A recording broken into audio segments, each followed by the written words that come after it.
સેજલ, આપણા સીએ મેડમના શું હાલ છે? હાલ તો બેહાલ છે. જુઓ જુઓ, રૂપેશજી સાથે ફોન પર વાત કરવા માટે કેવી તડપી રહી છે. અને રૂપેશજી પણ છે ને કચપના ભાવ ખાવાના મૂડમાં છે. ફોન જ નથી ઉપાડી રહ્યા.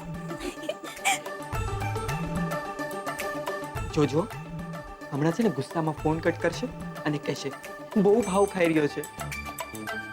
બહુ ભાવ ખાઈ રહ્યો છે ને તું?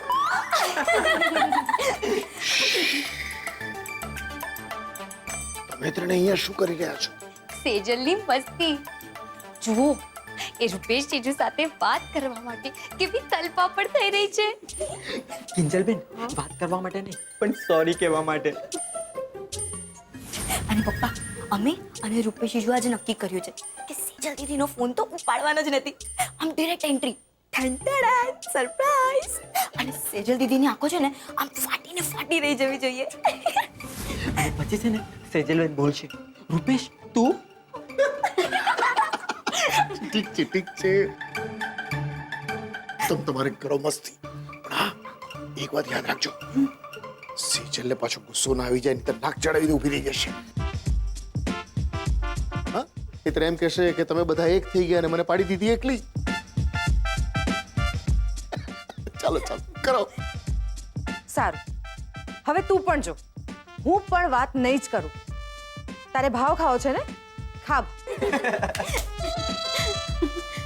અરે પપ્પા, તમે કેમ પાછા આવ્યા? મને થયું કે હું પણ થોડી મસ્તી લઉં. છોકરા ભેગો છોકરો. એ શાંતિ શાંતિ, જુઓ રૂપેશભાઈ આવી ગયા છે. રૂપેશ, હવે જોજો, મેડમ સીએ નો આખો એટીટ્યુડ જ બદલાઈ જશે. એટલો બધો ભાવ ખાશે સોરી કહેવા માટે, અને પછી તો એવી રીતે સોરી બોલશે જાણે કે મેડમ મહેરબાની કરી રહ્યા હોય. રૂપેશ, આઈ એમ સોરી. ભૂલ થઈ ગઈ મારી. મને તારું સોરી સાંભળવામાં જરાય રસ નથી. તું મને ખરાબ કેવી રીતે કહી શકે સેજલ? હું તો તારી વિરુદ્ધની ટીમમાં છું ને. કીધું ને આમ સોરી રૂપેશ. સારું, બસ તારા માટે હું મારા કાન પકડું છું. બસ કાન જ? તો શું તારા પગ પકડું? મને વાંધો નથી. ઓહો, મને વાંધો નથી એટલે રૂપેશ આપણાથી એવું કઈ નહીં થાય. હો, અને તું ત્યાં શું જોઈ રહ્યો છે ક્યારનો? કોઈ છે ત્યાં? તું વાત નહીં બદલ સેજલ. હું વાત નથી બદલી રહી. મેં તને સોરી કહ્યું, હવે તું પણ કહી દે કે હા મેં તને માફ કરી. સારું, બસ હાલે લે તારી માફી. આ તો પથ્થર છે. જી ના, આ પથ્થર નથી, આ મારું દિલ છે. એ પણ તારા કહેવા મુજબ. તારા મને તો હું પથ્થર દિલ છું ને. પથ્થર દિલ છું. અને જો આ પથ્થર પસંદ ના હોય તો? એટલે તમને બધાને ખબર હતી કે રૂપેશ અહીં આવી રહ્યો છે. હા. એટલે તમે બધાએ મળીને મને મૂર્ખ બનાવી. બધા એક થઈ ગયા ને મારી વિરુદ્ધ જઈને. જાઓ, મારે કોઈની સાથે વાત નથી કરવી. સેજલ સેજલ સેજલ બેટા, શું થયું એ કહીશ મને? જુઓ ને પપ્પા, આ બધા. હા? અચ્છા અચ્છા અચ્છા, એટલે એ લોકો જે પથ્થરની વાત કરી રહ્યા છે કદાચ આવો જ છે, નહીં?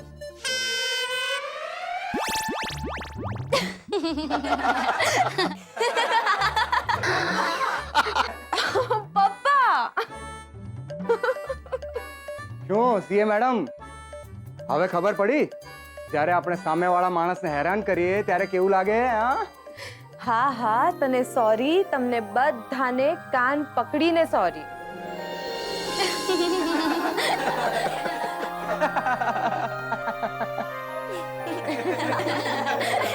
સાંભળું છે ગુલાબ પાછો આવી ગયો છે, તો હું અમે એને મળી શકીએ?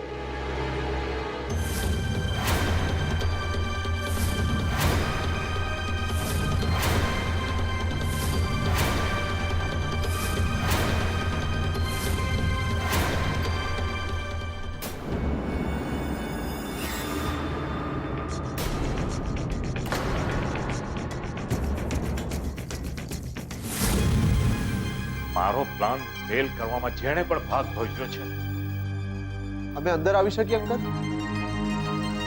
આવો. તમને કઈ ના પડાય છે? આવો.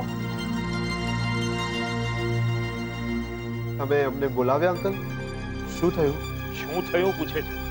તું નથી જાણતો કે મોહન ભટ્ટ અને કિંજલના જામીન થઈ ગયા છે? નીરવે કરાવ્યા, એ પણ તારા કહેવાથી. મારા કહેવાથી? હાસ તો. અરે હું એમ પૂછું છું કે તારે જરૂર શું હતી નીરવને બધી અપડેટ્સ આપવાની?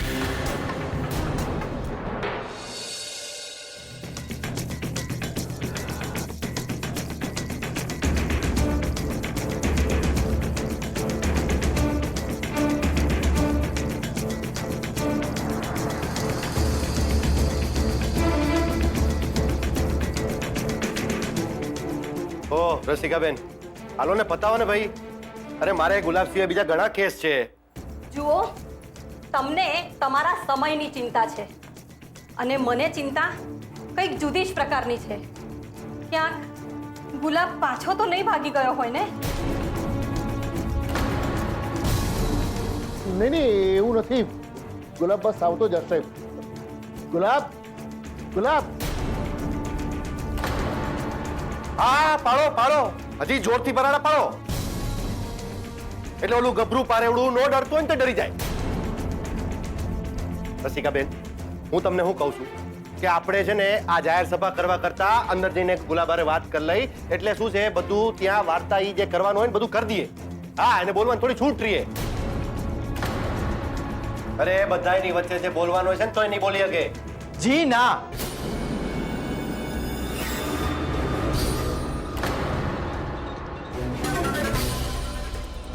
એવું કાંઈ નહીં થાય. અને હું તો ઈચ્છું જ છું કે બધા મારી વાત સાંભળે. ગુલાબ, તું એ બધી વાત છોડ. પહેલા તું અહીંયા આવ અને મને એવું કે બધું ઠીક તો છે ને? ક્યાંક કોઈએ તને પકડી તો નહોતો રાખ્યો ને? કોઈએ પકડીને તને રૂમમાં તો નહોતો પૂરી દીધો ને? અને એટલું મને ખાલી કે આ બધું જે પણ કંઈ તું બોલી રહ્યો છે એ બધું બોલવા પર ક્યાંક કોઈએ દબાણ તો નથી આપ્યું ને તને?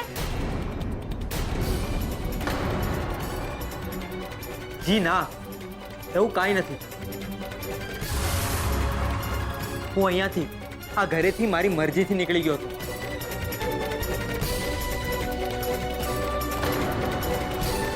જો તું જરાય ડરીશ નહીં. નિર્ભય થઈને જે સાચી વાત હોય ને એ મને કહે.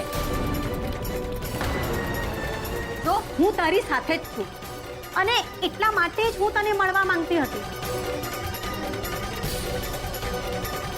મારું કામ અને આશય નાના બાળકોનું શોષણ થતું અટકાવવાનો છે અને એમને રહેવા માટે સારી જગ્યા, ભણતર અને ખાવા પીવાનું મળે ને તો મને એમ થાય મારે મન ગંગા નાયા. ઉતારીની બેન, આ બધું મને ખાલી ગંગા જેટલું નહીં પણ સમુદ્ર જેટલું રોજ રોજનું મળતું આવ્યું છે. એ પણ મારા સાહેબ પાસેથી. અને પરિવારનો પ્રેમ એ અલગથી. એમ તે પછી આ સમંદરમાં એવી હું ઓટ આવી ગઈ કે તું આમ ફર થઈ ગયો? જો ગુલાબ, જે સાચું હોય ને એ કહી દે, જરા પણ ડર્યા વગર. અને એવું ના વિચારતો કે તને રહેવાની ને ભણવાની કોઈ તકલીફ પડશે. સરકારે તારા જેવા અનાથ બાળકો માટે અલગ ઘરોની વ્યવસ્થા કરેલી છે. ના ના બેન, એની કોઈ જરૂર નથી. મેં કાગળમાં મારા જવાનું કારણ લખેલું, તે છતાંય હું ફરીથી કહું છું કે મારે મન મારા સાહેબ એટલે જ મારા ભગવાન.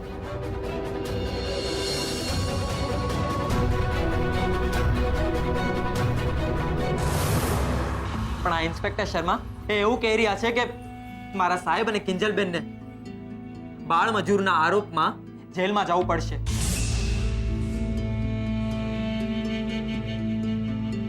એ મારાથી સહન ના થયું. સાહેબની હાલત ખરાબ થઈ ગઈ, એ પણ મારા કારણે. તો એવું કેવી રીતે જોઈ શકું?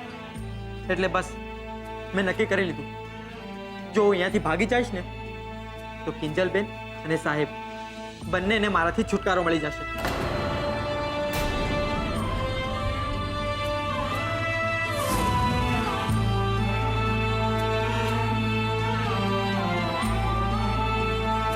અરે એનો છુટકારો થાય કે નો થાય, પણ તારો તો થઈ ગયો તો ને, તો પછી તું પાછો હેનો ગુડાણો ડોબા?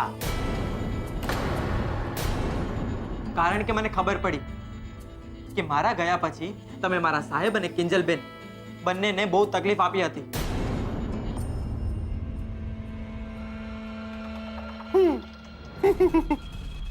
અચ્છા, એટલે નમકનું ઋણ અદા કરવા એમ?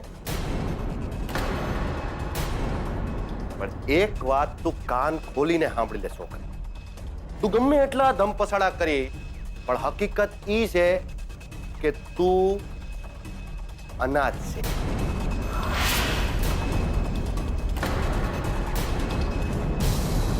એટલે કા તો તારે અનાથ આશ્રમમાં રહેવાનું હોય ને કા ચાઇલ્ડ હોમમાં.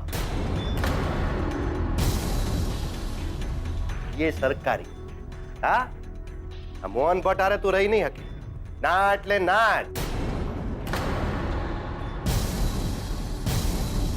એટલે હાલો, હાલતા થાવ. તમારા માટે સરકારી ગાડી તૈયાર છે, સરકારી માણા તૈયાર છે અને સરકારી રહેઠાણ પણ. હું તને અહીંયા નહીં રહેવા દઉં એટલે નહીં જ રહેવા દઉં. હાલ. એક મિનિટ ઇન્સ્પેક્ટર સાહેબ, ગુલાબને હું દત્તક લઉં તો?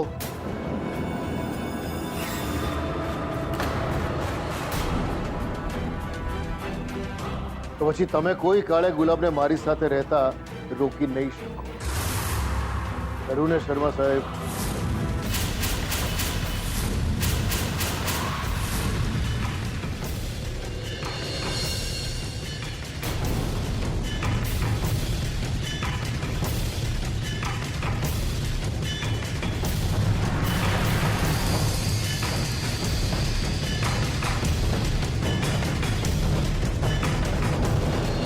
કેમ, મેં કોઈ ખોટી રજૂઆત કરી? રૂપેશ, ફાઇલ બતાવો. રસિકાજી, આ રહી ફાઇલ, જેમાં પપ્પાએ ગુલાબને દત્તક લેવાની ઓફિશિયલ અરજી કરી છે.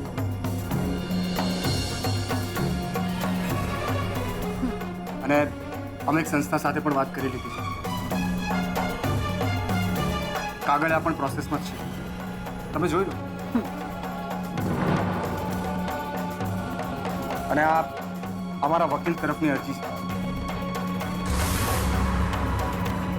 સાથે સાથે બીજી કાયદાકીય કાર્યવાહીના કાગળિયા પણ અંદર છે. તમારી જાતે જ ચેક કરી શકો છો. તો મને એમ લાગે છે કે આ કાગળિયા જોયા પછી તમને તમારા બધા જ વાંધા વચકાનો ધી એન્ડ આવી ગયો છે.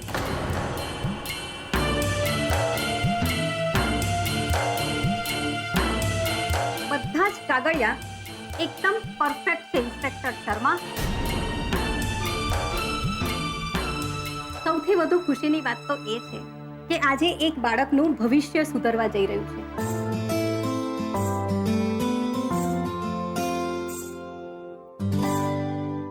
અને આજે એ વાત ઉપર મારો ફાઇલ કરેલો કેસ હું પાછો લઉં છું.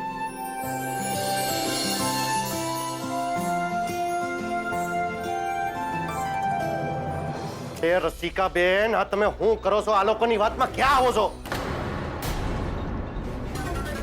અરે આ લોકો જે કરી રહ્યા છે ને બધું નાટક છે, નાટક. આપણે જાવું ને એટલે હમણાં પાછળથી આ ગુલાબ પાસે બાળ મજૂરી કરાવવા માંડશે એ લોકો. તમે સમજતા નથી. હું તમને આ કેસ પાછો નહીં લેવા દઉં, કહી દઉં હું તમને. ઇન્સ્પેક્ટર શર્મા, એટલે હવે તમે મને શીખવશો કે મારે શું કરવું જોઈએ અને શું નહીં. 10 વર્ષ થયા મને આ ફિલ્ડમાં. એટલી ઓળખ તો છે કે કોણ ખરાબ છે અને કોણ સારું છે. જુઓ, મને આ વાતની રજૂઆત એવી રીતે કરવામાં આવી હતી કે મને એવું થયું કે ખરેખર ગુલાબનું શોષણ કરી રહ્યા છો તમે લોકો. પણ હવે મને સમજાય છે મારી ભૂલ કે બધા દુનિયામાં સરખા નથી હોતા. અને હા ગુલાબ, તારે જો અહીંયા રહેવું હોય ને તો તું ખુશીથી રહી શકે છે.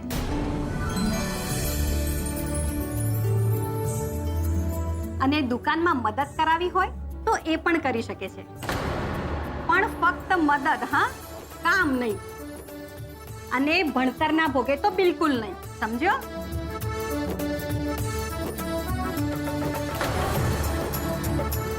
કાન પકડ્યા બે. આજ પછી એવું કોઈ કામ નહીં કરું જેથી મારા સાહેબને તકલીફ પડે.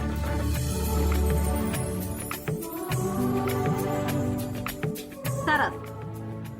જ્યારે પણ તને મને મળવાનું મન થાય ને તો તું મારી પાસે આવી શકે છે. લે, આ મારું કાર્ડ રાખ. અને હા કિંજલ, ગુલાબને મારી પાસે લઈને આવવાની જવાબદારી તારી. શ્યોર. અને મારા કારણે તમને બધાને જે તકલીફ પડી છે ને એ બદલ હું માફી માંગુ છું. પણ હું તો મારું કામ જ કરતી હતી ને. જી ના રસિકાબેન, તમારે સોરી કહેવાની કોઈ જરૂર નથી. તમારા જેવા જાગૃત લોકો છે એટલે જ આપણા સમાજના બાળકો સુરક્ષિત છે. અને ગુલાબ તો નસીબદાર છે કે એને પપ્પાનો સહારો મળ્યો. પણ બધા ગુલાબ જેવા નસીબદાર હોય એવું જરૂરી તો નથી ને. અને ત્યારે તમારા જેવા લોકોનો સહારો જેને બચાવી શકે છે. થેન્ક યુ વેરી મચ મારી ચિંતાને સમજવા બદલ. અને હા, તમને લોકોને એક વિનંતી છે. ભવિષ્યમાં તમને કોઈ બાળક મજૂરી કરતું, ભીખ માંગતું દેખાય કે તમને લોકોને એવું લાગે કે કોઈ પરાણે ખોટું કામ કરાવી રહ્યું છે કોઈ બાળક પાસે, તો મારું કાર્ડ અને નંબર ગુલાબ પાસે તો છે જ. 100%. એમાં અમે ક્યારેય પાછા નહીં પડીએ. ઇન્સ્પેક્ટર શર્મા, હાજી. ચાલો આપણે જઈશું. હા, પણ જો મારું તમને હંધાઈને એક સજેશન છે. આ કેસ પાછો નો લ્યો. હાલો, આવ કેટલી વાર, હાલો ને. વાતો બહુ કરો તમે. અરે ઓ શર્મા સાહેબ, જતા જતા પ્રજાપતિ તરફથી એક લાઈન સંભળાવું. હા, ઇરશાદ ઇરશાદ. આશય સારો ખરાબ કોનો ક્યારે ઈશ્વર બધું જ જાણે છે. આશય સારો ખરાબ કોનો ક્યારે ઈશ્વર બધું જ જાણે છે. રમાડે એ તો રમત સંતા કુકડીની, રમાડે એ તો રમત સંતા કુકડીની, બસ માણસો પાસે ગેટ આઉટ બોલાવાની મજા માણે છે. કિંજલ કિંજલ, હજી એક થઈ જાય, હજી એક. અરે ના હ, જરાય નહીં. અરે એક મિનિટ, મને તો એ વાત નથી સમજાતી કે તારી અને પપ્પાની વચ્ચે આ વકીલ, આ ફાઇલ અને દત્તક લેવાની વાત ક્યારે થઈ? પપ્પા, હવે તમે જ કહી દો ને. ભાઈ જુઓ, આ બધો છે ને રૂપેશનો પ્લાન હતો.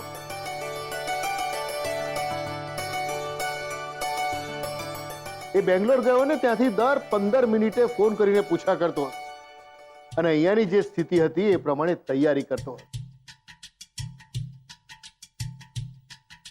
અરે ભાઈ, આ બધી મહેનત રંગ લાવી અને આ કાગળિયા આપણને પાછા મળી ગયા. તો મારે તમને થેન્ક યુ કહેવું પડશે રૂપેશભાઈ. એ ના ના, સાળા ભાઈ માટે તો કંઈ પણ કરવું પડે. અને સાળો જો તારા જેવો હોય તો કરવું જ પડે ને. ને જો રાહુલ જેવો હોય તો ક્યારેય નહીં.